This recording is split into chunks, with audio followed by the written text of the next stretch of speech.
नमस्कार विद्यार्थियों। आज हम इवोल्यूशन ऑफ द मैन मानव के विकास की कहानी पढ़ेंगे।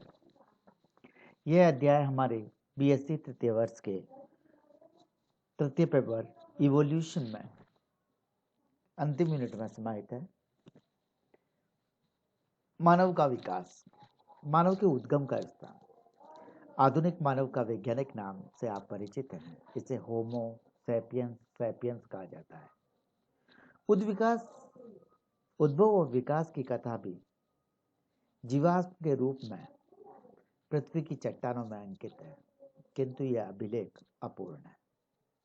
अब तक मिले जीवाश्म अभिलेखों से मानव वैज्ञानिक इस निष्कर्ष पर पहुंचे हैं कि मानव के विकास की कथा एशिया तथा अफ्रीका और यूरोप के कुछ भागों में किसी अमानवीय या अवमानवीय जीव से प्रारंभ हुई है। मानव के उद्विकास का समय, मानव का विकास कब हुआ, ये एक विवादास्पद विषय है। रामापिथेकस की खोज से पूर्व यह परिकल्पित था कि मानव के विकास की कथा 50 लाख वर्ष पुरानी है, किंतु रामापिथेकस की खोज के बाद में वैज्ञानिकों का मत है कि मानव का विकास संभवतः 1,40,00,000 वर्ष पूर्व मध्य नूतन मायोसिन युग के अंतिम काल या अति नूतन प्लियोसिन युग के प्रारंभ में हुआ है। मानव के विशिष्ट लक्षण। लिनियस ने मानव और कपियों को सुपर फैमिली होमोनिडे में रखा है।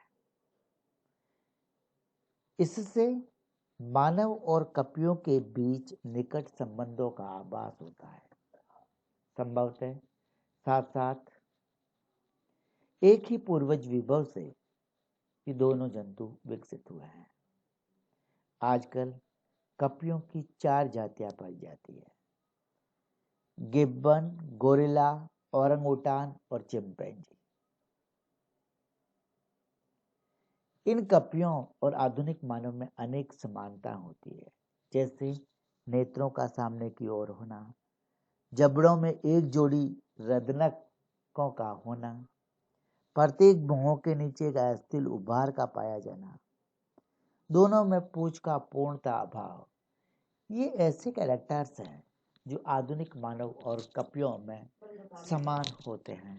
इसका मतलब यह नहीं कि कपि मानव के पूर्वज होते हैं। इसके विपरीत विकास के अंतर्गत उपार्जित निम्नलिखित विशिष्ट लक्षण जो होते हैं वो मानव को कपियों से भिन्न करते हैं। सबसे पहला लक्षण है बाइपीडल लोकोमोशन। मानव भूमि पर चलता है पिछली टांगों की सहायता से। दोनों पैरों से चलता है, इसलिए द्विपाद प्राणी है। पैरों पर चलने के कारण इसके हाथ जो है विभिन्न प्रकार के कार्यों को करने के लिए फ्री हो गई है, इसलिए यह विभिन्न प्रकार के कार्य कर सकता है। इसके विपरीत कपि जो है, कपि वृक्षाश्रयी प्राणी है और इसकी अग्र भुजाएं यानी कि हाथ अधिक लंबे होते हैं और चलते समय यह इन भुजाओं का प्रयोग का सहारा लेता है। दूसरे है इरेक्ट पोस्चर। कपि थोड़ा झुककर चलते हैं जबकि मानव सीधा चलता है। सीधी मुद्रा और द्विपाद चलन के कारण मानव में अनेक निकट संबंधी कपि से अनेक प्रकार के लक्षण परिवर्तित हो गए या इसके शरीर में अनेक परिवर्तन आ गए। इन परिवर्तनों को यदि हम देखें तो सबसे पहला परिवर्तन यहाँ मानव के स्कल को दिखाया गया है। ये मानव का स्कल है और ये इसका वर्टिब्रल कॉलम है। ठीक है, स्कल का वर्टिब्रल कॉलम के साथ आर्टिकुलेशन जो होता है वो ओसिपिटल कॉन्डाइल के माध्यम से होता है। ओसिपिटल कॉन्डाइल जिस अपर्चर को घेरे रहता है उसको फोरामेन मैग्नम कहते हैं। फोरामेन मैग्नम कहते हैं। तो मानव की जो स्कल होती है, उस मानव की स्कल में क्या होता है भाई, फोरामेन मैग्नम नाम का जो अपर्चर होता है इस खोपड़ी में पीछे की ओर खिसककर बिल्कुल नीचे की ओर आ जाता है। फोरामेन मैग्नम और ऑसिपिटल कॉन्डाइल नीचे की ओर उन्मुख रहते हैं। इसके विपरीत यदि यही दशा हम कपियों में देखें तो कपियों में यह दशा जो होता है, फोरामेन मैग्नम और ऑसिपिटल कॉन्डाइल ये खोपड़ी के पीछे की ओर चले जाते हैं और ये पीछे की ओर डायरेक्ट रहते हैं। ठीक है, ये डिफरेंस मानव का है, ये कपी का, ये इनमेन का। दूसरा, यदि हम इनके वर्टिब्रल कॉलम को देखें तो मानव की वर्टिब्रल कॉलम में ये एस आकार का कर्व पाया जाता है, इसको लंबर कर्व कहते हैं। जबकि जो कपी है इसकी वर्टिब्रल कॉलम में किसी भी प्रकार का कर्व नहीं होता। तीसरी कैरेक्टरिस्टिक्स देखेंगे, मानव जब सीधा खड़ा हो गया तो इसके विसरल ऑर्गन्स जो है वो नीचे की ओर जब गिरेंगे तो उनको सहारा प्रदान करने के लिए यहाँ जो पेक्टोरल गर्डिल है, उस पेक्टोरल गर्डिल की इलियम बोन जो होती है उसका बेसिन जो है ब्रॉड हो जाता है। इलियम अस्थि मानव के विसल ऑर्गन्स को सपोर्ट करती है सीधा खड़े रहने के लिए, इसलिए ये इलियम चील मच्छी के समान हो जाती है, जबकि कपी में इस प्रकार की इलियम नहीं पाई जाती है। तो ये तीन ऐसे कैरेक्टर है, backwardly directed foramen magnum, lumbar curve और ब्रॉड बेसिन इलियक जो होती है, ये तीन कैरेक्टरिस्टिक्स जो है इसे कपियों से भिन्न करती है, मानव को कपियों से भिन्न करती है। अब हम देखें दांत की। मानव और कपियों के दांत में विन्यास और आकार तथा आकृति में भिन्नता पाई जाती है। मानव का जो दंत विन्यास है, ये दंत विन्यास की स्कल इस तरह खोपड़ी अस्थि इस तरह से व्यवस्थित होती है कि दांत जो है एक पैराबोला का निर्माण करते हैं, जबकि कपियों में ये दांत यू आकार की संरचना में व्यवस्थित रहते हैं। मनुष्य में पैराबोला में और कपियों में यू आकार में। दूसरी कैरेक्टरिस्टिक्स है, कपियों में रत्नक या कैनाइन जो बड़े गजदंतों की भांति प्रक्षिप्त होते हैं। इधर से हम देखें तो ये हिस्साइंजर्स है और ये कैनाइन्स है, फिर प्रीमोलर्स और मोलर्स। मनुष्य में भी ये हिस्साइंजर कैनाइन्स देखो यहाँ मिला हुआ है, लेकिन यहाँ पर जो कपी जो होते हैं उस कपी के जो कैनाइन्स होते हैं, कपी के कैनाइन्स गजदंतों की भांति बाहर की ओर प्रक्षिप्त रहते हैं और इसके हिस्साइंजर बड़े आकार के हैं, मानव के ये हिस्साइंजर और कैनाइन छोटे आकार के होते हैं। इसके अलावा कपियों में जो कैनाइन्स हैं वो बाहर की ओर निकले हुए होते हैं, यहाँ कैनाइन्स लाइन के अंदर की ओर स्थित होते हैं। यह खास बात होती है। दूसरी, कपियों का जो ऊपरी जबड़ा होता है, कपियों के ऊपरी जबड़े में इसेंजर और कैनाइन्स के इन कैनाइन्स का स्थान खाली हो जाता है और वो कैनाइन्स का स्थान जो खाली होता है उसको डायास्टेमा कहते हैं। कपियों के ऊपरी जबड़े में डायास्टेमा इसलिए पाया जाता है ताकि इसके निचले जबड़े के बड़े आकार के कैनाइन्स उस स्थल को उसके स्थल की इनके उस स्थल में अपने रुकने की व्यवस्था कर सके, उस स्थल में अपने व्यवस्थापन के लिए। मानव में इस प्रकार की व्यवस्थापन का अभाव होता है। कपियों में इसेंजर और कैनाइन्स के बीच में सीमियन गैप पाया जाता है, इधर कोई गैप नहीं है मानव में। चौथी कैरेक्टरिस्टिक्स आती है जो चेहरे से संबंधित है। मानव और कपी के चेहरे में वो यदि हम देखें तो लंबे और चौड़े दांतों के कारण कपी का जो चेहरा होता है हनुमान जी के तरह आगे की ओर थूतन के रूप में निकला होता है। जब चेहरा थूतन के रूप में आगे की ओर निकला होता है तो ऐसे चेहरे को प्रोग्नेथोस कहते हैं। मानव का चेहरा में ये थूतन इस प्रकार उभरी हुई नहीं होती है और ये पिचकी हुई होती है, इसलिए मानव का चेहरा जो है ऑर्थोग्नेकोस कहलाता है। दूसरा कैरेक्टरिस्टिक्स, कपी में सीमेन सेल्फ होता है, मानव में कोई सीमेन सेल्फ नहीं पाया जाता। मानव में ठोडी होती है जबकि कपी में ठोडी का अभाव होता है। कपियों में भौहों के ऊपर अस्थियों के मोटे मोटे उभार होते हैं, मानव में भौहों की अस्थियां जो अधिक ऊंची नहीं होती है। ये पांचवा कैरेक्टरिस्टिक्स के मस्तिष्क से संबंधित है। मानव का मस्तिष्क में सेरिब्रम और सेरिबेलम, प्रमस्तिष्क और अनुमस्तिष्क जो होते हैं कपियों की तुलना में अधिक बड़े और विकसित होते हैं। इसलिए मानव की कपाल गुहा का आयतन 1700 सीसी होता है, जो कि किसी भी कपी या किसी प्राणी के शरीर के भार और मस्तिष्क के भार के अपेक्षित अनुपात में इतनी बड़ी कपाल गुहा किसी के पास नहीं होती जितनी बड़ी मानव के पास होती है। सुविकसित मस्तिष्क के फलस्वरूप भी मानव का जो बौद्धिक विकास है वह आज चरम सीमा पर पहुंच चुका है।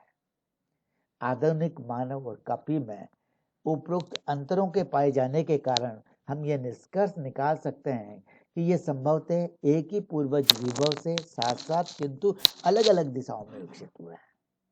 मानव की विकासीय प्रवृत्तियां, इवोल्यूशनरी ट्रेंड्स क्या है मानव में, तो ये हमने देख ही लिया।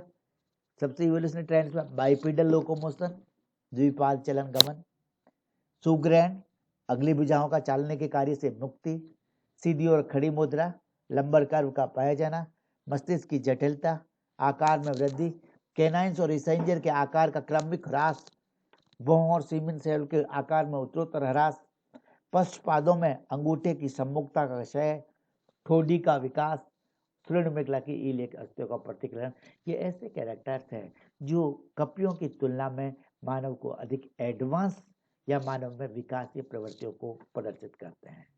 अब हम देखते हैं मानव की पूर्वज परंपरा। मानव का उद्भव कब, कहाँ हुआ तथा इसके संभावित पूर्वज कौन कौन थे, ये एक विवादास्पद विषय है। मानव के विकास की आधुनिक परिकल्पना अभी हाल ही में मिले जीवाश्मों पर आधारित है।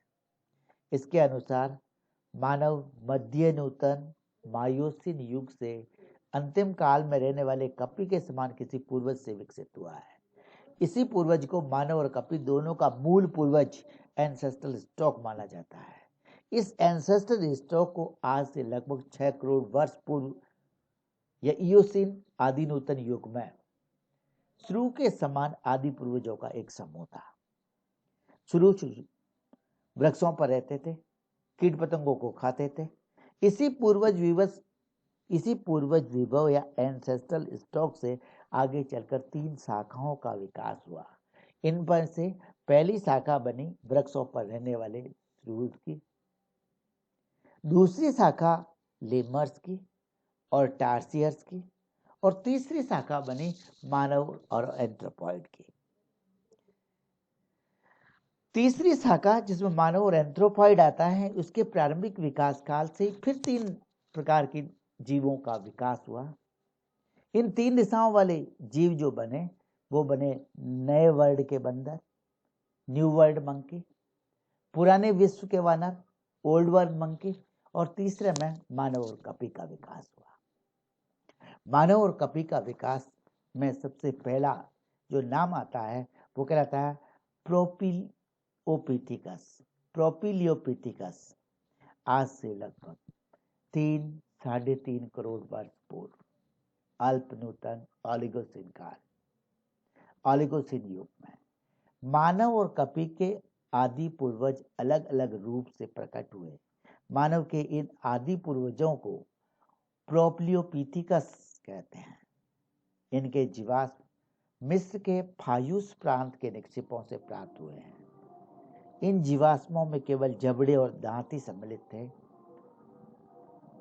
इनमें तनिक भी संदेह नहीं है कि ये बहुत कुछ कपी के समान थे, किंतु इनके दांत आगे की ओर उन्मुख न होकर ऊर्ध्वाधर थे। मानव की अल्प नूतन या ओलिगोसिन पूर्वज परंपरा के संबंध में 2 मत आते हैं। पहला, प्रोपिलियोपिथिकस से सीधे रामापिथिकस का विकास हुआ हो, या प्रोपिलियोपिथिकस से ड्रायोपिथिकस विकसित हुए और बाद में कपी और मानव का विकास हुआ। जब हम ड्रायोपिथिकस की बात करते हैं तो हम आ जाते हैं मध्य नूतन या मायोसिन युग में। मायोसिन युग में कपियों का एक अलग वर्ग और रहता था, इसे ड्रायोपिथिकस कहते थे। इनमें से ड्रायोपिथिकस अफ्रीकैनस जो था उसे प्रोकॉन्सल कहा जाता था।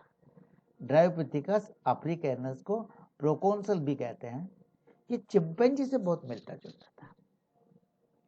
कपी के समान होने पर भी इसके अग्रपाद पश्चपादों की अपेक्षा छोटे थे। इससे प्रकट होता है कि मानव का विकास ड्रायोपिथिकस या इसके किसी निकट संबंधित हुआ है। 1858 ईस्वी इटली में कुएं की खान से एक समूचा कंकाल मिला। जिसका नाम ओरियोपिथिकस रखा गया। संभवतः यह मायोसीन और प्लियोसीन युगों के बीच जीवित था। इसकी श्रोणिमुखला प्रथुलित यानी चौड़ी थी, दांत और जबड़े मानव के समान, चेहरा मानव के समान और छोटा था। ये सीधी मुद्रा में चलते थे। मानव के इतना अधिक समान होने पर भी इस वर्ग को मानव और कपी के आदि पूर्वजों की एक विपतित शाखा माना गया, जो कि समानांतर विकास से पैरेलल इवोल्यूशन के कारण मानव के काफी समीप थे। फिर बात आती है रामापिथिकस की। रामापिथिकस के केवल कुछ दांत और जबड़ों के खंडों के जीवाश्म प्राप्त हुए हैं। इसे मानव का सर्वाधिक पुरातन पूर्वज माना जाता है। इसका जीवाश्म लेविस्को भारत की शिवालिक पहाड़ियों में मिले हैं। लगभग 1.4 करोड़ वर्ष पुराने ये जीवाश्म संभवतः पश्चपादों पर सीधे खड़े होकर चलते थे। दांतों के विन्यास और संरचना से ज्ञात होता है कि इसका आहार और पोषण आधुनिक मानव के समान था। 1948 में अफ्रीका की विक्टोरिया झील के समीप से एक अन्य प्रागैतिहासिक या कपी मानव के जीवाश्म प्राप्त हुए। ये जीवाश्म भी खंडित थे।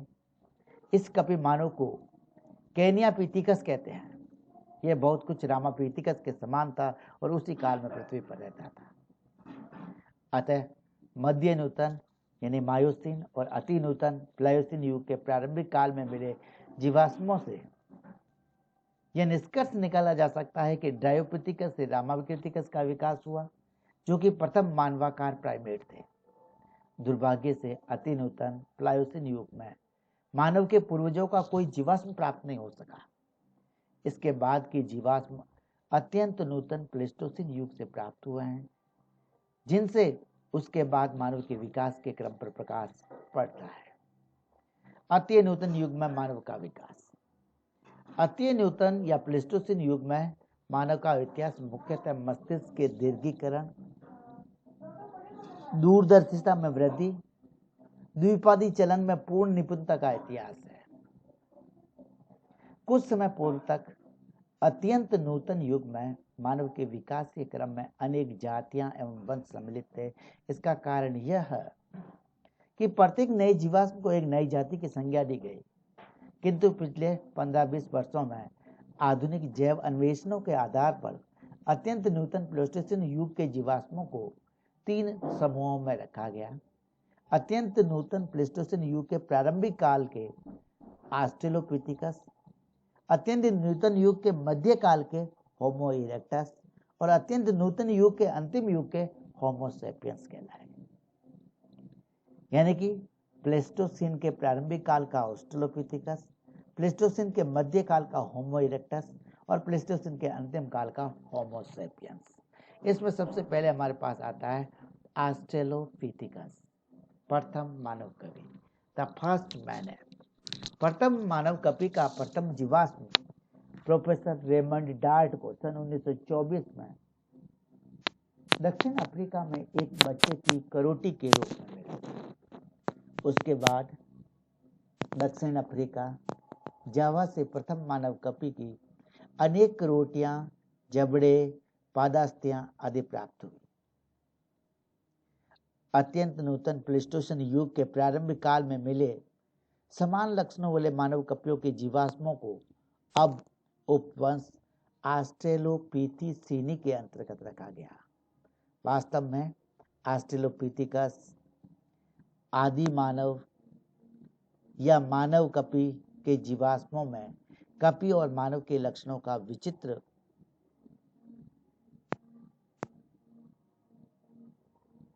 संयोग था। अनुमान है कि आधुनिक चिंपैंजी के समान थे।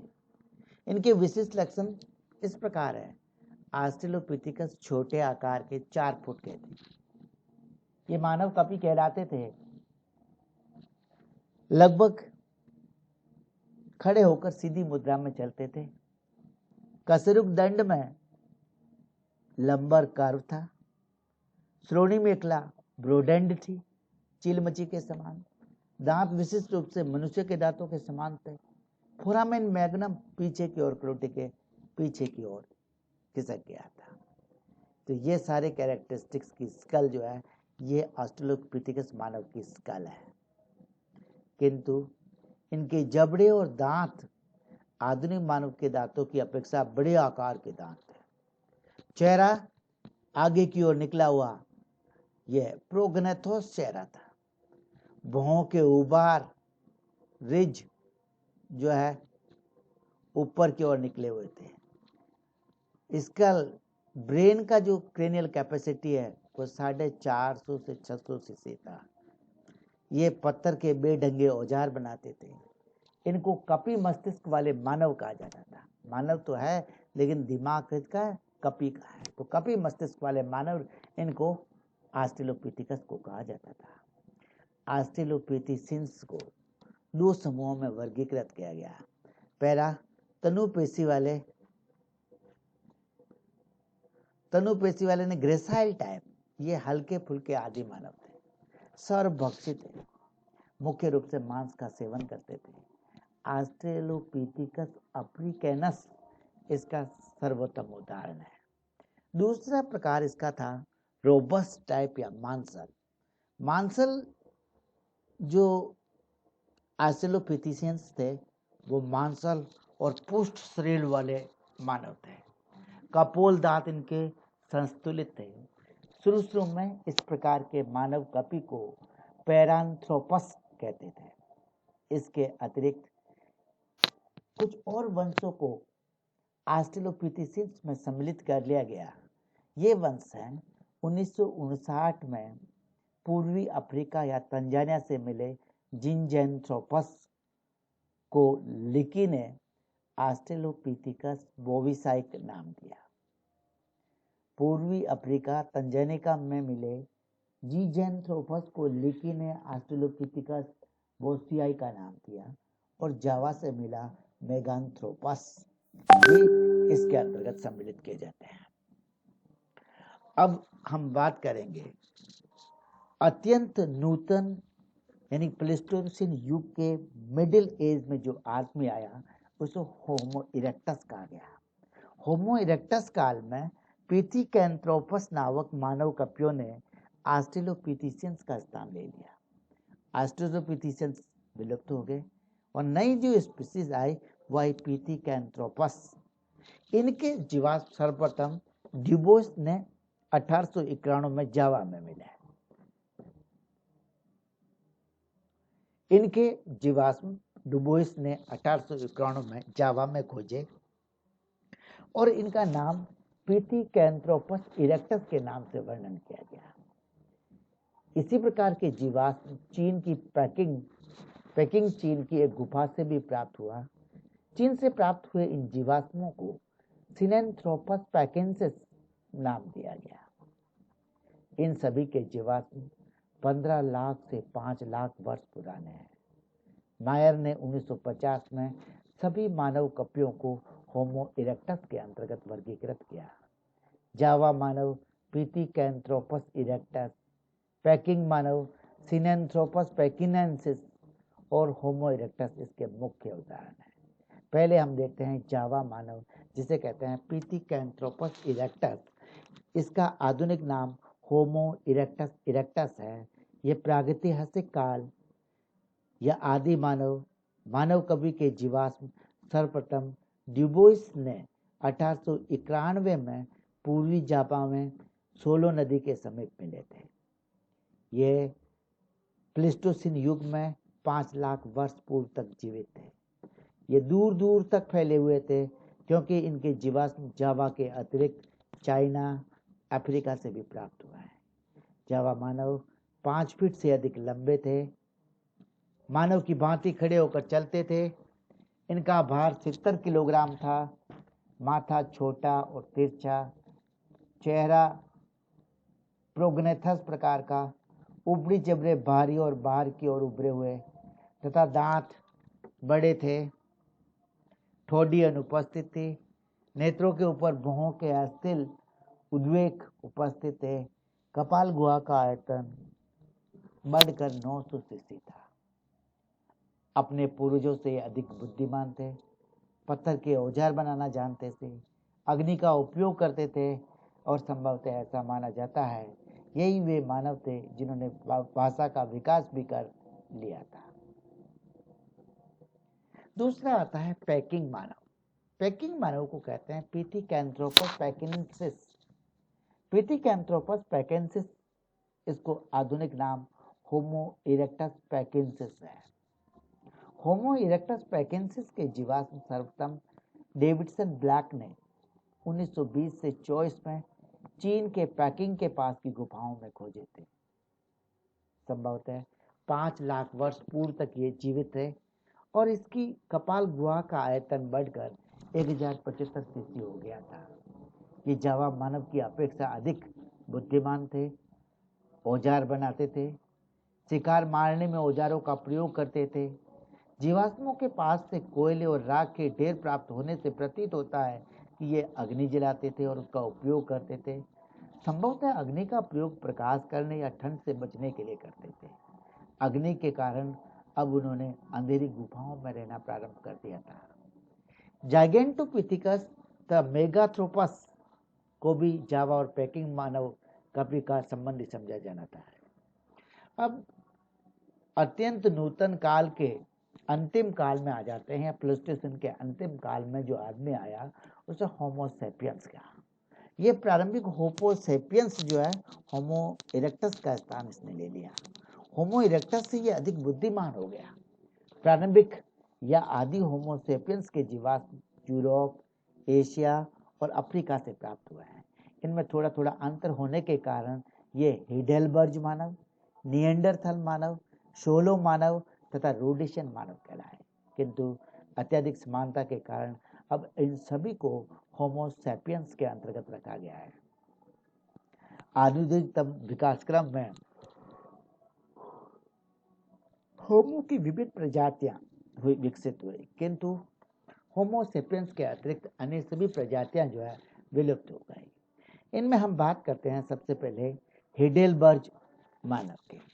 हाइडेलबर्ग मानव का निचला जबड़ा हिडेलबर्ग जर्मनी से मिला। ये जबड़ा बड़ा और संतुलित है, किंतु ठोड़ी का सर्वथा अभाव है। दांत आधुनिक मानव के समान है। हिडेलबर्ग मानव को निएंडरथल मानव का पूर्वज माना जाता है। निएंडरथल मानव प्लेस्टोसीन युग के अंतिम काल में रहता था। निएंडरथल मानव के जीवाश्म जर्मनी के निएंडरथल घाटी से मिले थे।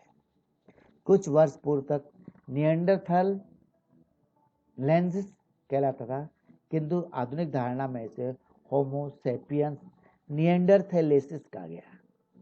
ये लगभग 1,50,000 पूर्व विकसित हुए थे। इसके बाद में उत्तरी अफ्रीका, यूरोप और एशिया में दूर दूर तक फैल गए।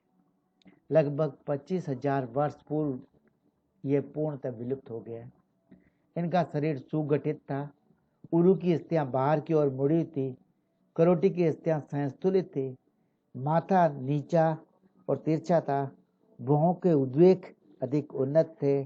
ठोडी अनुपस्थित थी। कपाल गुहा का आयतन 1450 सीसी के लगभग हो गया, जो आधुनिक मानव के बराबर है, और कपाल गुहा के अग्र और निम्न भाग तथा ऊपरी और भाग की अपेक्षा बड़े थे। निएंडरथल मानव काफी चतुर और बुद्धिमान था। ये चकमक पत्थर का औजार बनाता था, और यद्यपि ये आधुनिक मानव के समान था, किंतु उसे खेती करना या जंतुओं को पालतू बनाने की दिशा में कोई प्रगति नहीं की थी। तीसरा मानव आया शोलो मानव, जिसे होमो सोलेंसिस कहा जाता है। इसका विकास सोलो नदी के किनारे पर उस स्थान पर मिले थे जहां से कुछ मील की दूरी पर पिथिकैंथ्रोपस के जीवाश्म मिले थे। संभवतः सोलो मानव भी उसी के वंशज है। सोलो मानव के नेत्रों के ऊपरी भुहों के भारी उभार थे। माथा कम उन्नत था। कपाल गुहा का आयतन 1300 सीसी था। इससे ज्ञात होता है कि यह निएंडरथल मानव से अधिक आदिम था। क्रो मैग्नन मानव आज से लगभग 30,000 वर्ष पूर्व आधुनिक मानव का निकटतम संबंधी होमो सेपियंस यूरोप में विश्व के अन्य भागों में रहता था। यूरोप में रहने वाली जाति को क्रो मैग्नन मानव कहते थे। यह निएंडरथल मानव से अधिक विकसित था और उन्होंने इन्होंने उनका स्थान ले लिया। क्रो मैग्नोथल ने निएंडरथल मानव का स्थान लिया। लगभग 20,000 वर्ष पूर्व ये स्वयं भी विलुप्त हो चुके हैं। आधुनिक मानव के निकट संबंधी होने के कारण इनको होमो सैपियंस की एक उपजाति माना जाता है। क्रो मैग्नोथल मानव 180 सेंटीमीटर लंबे थे। क्रोटी बड़ी, चेहरा छोटा, ललाट गोलाकार, नाक पतली, ठोड़ी उन्नत प्रकार की, भुआओं पर उद्रेकों का अभाव, कपाल गुहा का आयतन 1450 से 1500 सीसी था। तेजी से चलते, गुफाओं में रहते, शिकार करने में निपुण, चित्रकला का शौक, आसपास के जंतुओं के चित्र बनाते, पत्थर के टुकड़ों से औजार बनाते, धनुष, बाण और भालों का प्रयोग करते, हाथी दांत के जेवरों से अपने शरीर को सजाते, जंतुओं की खाल का पहनने में प्रयोग करते, किंतु इनको खेती करना या जंतुओं को पालतू बनाकर रखने का ज्ञान नहीं था। इनमें कुछ धार्मिक प्रवृत्तियां भी विकसित हो चुकी थी। इन्हें सांस्कृतिक विकास के कुछ लक्षण मिलते हैं। आधुनिक धारणा के अनुसार निएंडरथल मानव वास्तव में विलुप्त नहीं हुआ, अपितु क्रो मैग्नन मानव एवं निएंडरथल मानव में परस्पर जनन के फलस्वरूप निएंडरथल मानव का उनके साथ विलय हो गया। क्रो मैग्नोनल मानव आधुनिक मानव से पूर्ण समानता प्रदर्शित करता है। अतः इससे आगे आधुनिक मानव विकास की केवल सांस्कृतिक विकास की कथा है। आधुनिक मानव के इन पूर्वजों ने पशुओं को पालना शुरू किया, उनसे प्राप्त विभिन्न प्रकार के उपयोगी पदार्थों को विभिन्न उपयोगों में लाना प्रारंभ किया, फिर खेती करना, खाद्य पदार्थों का संग्रह करना शुरू किया और धीरे धीरे धातुओं के विभिन्न उपयोग मानव ने खोज निकाले। मानव की आधुनिक प्रजाति का विकास स्थल एशिया के कैस्पेरियन सागर के समीप क्षेत्र माना जाता है। इस स्थान पर रहने वाले पूर्वजों ने 3 विभिन्न दिशाओं में प्रवास प्रारंभ कर दिया। पश्चिम की ओर प्रस्थान करने वाले मानव समूह ने भूमध्य सागर के किनारे किनारे फैलकर यूरोप, दक्षिण पश्चिम एशिया और उत्तरी अफ्रीका में रहने वाली अंग्रेजों की गोरी प्रजाति का निर्माण किया। इनके प्रवास से क्रो मैग्नन मानव विलुप्त हो गया। दूसरे प्रवासी समूह ने भारत, अफ्रीका और मलेशिया में रहने वाली मानव प्रजाति का विकास हुआ। इसको निग्रो प्रजाति कहते हैं। तीसरे प्रवासी समूह ने चीन और साइबेरिया में पहुंचकर मंगोल प्रजाति बनाई। लगभग 40,000 वर्ष पूर्व इन्होंने बेरिंग स्ट्रेट्स को पार कर उत्तरी और दक्षिण अमेरिका में पदार्पण किया। आधुनिक मानव के सांस्कृतिक विकास काल को 3 कालों में बांटा गया है, जिसे क्रमशः पूर्ण पाषाण काल, पैलियोलिथिक, मध्य पाषाण काल, मेसोलिथिक, नव पाषाण काल, नियोलिथिक, न्यू स्टोन एज कहते हैं। पूर्व पाषाण काल में मानव केवल शिकारी ही था, किंतु उसे काल संबंधी ज्ञान भी था। मध्य पाषाण काल में मनुष्य ने पशुओं को पालना प्रारंभ कर दिया। इनमें से किसी विशेष भाषा का विकास भी हुआ लगता है, जिससे अनुमान लगाया जा सकता है कि मध्य पाषाण काल में मनुष्य को लिखना पढ़ना भी आता था, किंतु इसकी भाषा आधुनिक मानव से समान नहीं थी। नव पाषाण काल में मनुष्य ने खेती करना, पशु पालना, घोड़ा, सुअर, भेड़, बकरी, गाय आदि शादी ब्याह रचना आदि शुरू कर दिया था। इसके बाद मानव गांव बसा कर रहने लगा और अब इसकी प्रतिभा में चहुमुखी विकास हुआ। यह है मानव के विकास की कहानी जो आपके समक्ष प्रस्तुत कर रहा हूँ। मैं प्रेम सिंह चौहान, सह आचार्य प्राणी शास्त्र, सेठ रंगलाल कोठारी, राजकीय महाविद्यालय राजसमंद से। अब आपके लिए होमवर्क या गृह कार्य, होम असाइनमेंट। मानव के विकास पर लेख लिखिए। मानव के विकास में जावा मानव और निएंडरथल मानव के महत्व का वर्णन कीजिए। क्रो मैग्नन मानव के विकास और उसके सामाजिक जीवन का वर्णन कीजिए या निम्नलिखित पर टिप्पणी लिखिए। रामापिथिकस, जावा मानव, निएंडरथल मानव, क्रो मैग्नोनल मानव और जावा कपिरूपी मानव। ये क्वेश्चंस आप सॉल्व करके व्हाट्सएप पे शेयर कर सकते हैं। वीडियो को वॉच करने के लिए और देखने के लिए आपका बहुत बहुत धन्यवाद। आशा है ये वीडियो आपके लिए उपयोगी साबित होगा। धन्यवाद।